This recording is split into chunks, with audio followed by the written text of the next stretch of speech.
शहबाज शरीफ को वज़ीर-ए-आज़म बनते ही जो सबसे पहली समरी दी गई वो एक इंतहाई अहम पोस्ट की एक्सटेंशन के हवाले से थी। इस पर तो कयासराइयां की जा रही थी, लेकिन आसिफ अली जरदारी के सदर बनते ही अब DGISI की तब्दीली होगी या फिर वो एक्सटेंशन की बातें मौजूदा DGISI के हवाले से की जा रही थी। इसमें एजाज सैयद ने एक ऐसी खबर दी है जो आइंदा की तस्वीर को कुछ मुबहम और कुछ वाज़े कर रहा है। इस तमाम तर सूरत हाल को एक दूसरे के तनाजुर में देखना बहुत जरूरी है। सबसे पहले मीडिया पर यह खबर आई कि पाकिस्तान की तारीख में ऐसा शायद पहली दफा होने जा रहा है कि किसी एक इंतहाई अहम ओहदे पर मौजूद शख्स को दूसरी दफा एक्सटेंशन दी जाए या फिर शहबाज शरीफ की काबीना के लिए सबसे ज्यादा मुश्किल फैसला और पहला फैसला करना यह होगा कि वो एक्सटेंशन देंगे या नहीं। इस पर क्या सराहियां की जा रही थी, लेकिन यहाँ पर साथ ये भी वादे रहे कि ये इस वक्त जो रिटायरमेंट की उम्र है वो जनरल नदीम अंजुम जो DGISI हैं उनकी वो तारीख आ चुकी है और अनवारुल हक काकड़ जो साबका निगरान वज़ीर-ए-आज़म हैं उन्होंने ताहुक्म सानी उन्हें एक्सटेंशन दी थी। और दूसरी जानिब एयर चीफ की भी रिटायरमेंट की उम्र है और ये 18 मार्च की डेट है।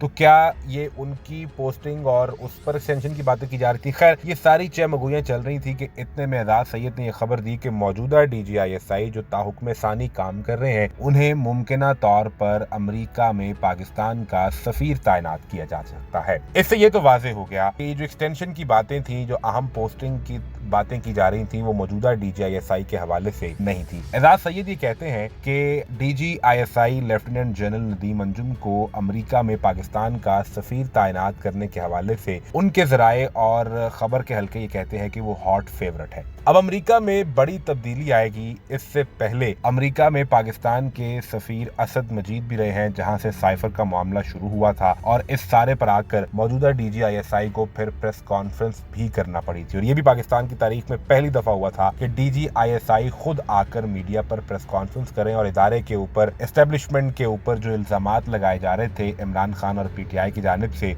उनका रिबटल दिया जाए। अब आने वाले दिनों में अमेरिका में जहां सदारती इंतखाबात भी होने हैं, वहां पाकिस्तान के एक साबिका इंटेलिजेंस चीफ का बतौर सफीर पोस्ट किए जाना, इससे पाकिस्तान की आइंदा की पॉलिसी क्या होगी इसे समझना बहुत जरूरी है। अब शहबाज शरीफ की हुकूमत इस पर क्या इकदाम उठाती है, क्योंकि वजीर खारजा के लिए इस वक्त इसहाक डार का नाम चल रहा है। उनकी क्या पॉलिसी होगी ये तो आने वाले दिनों में पता चलेगा।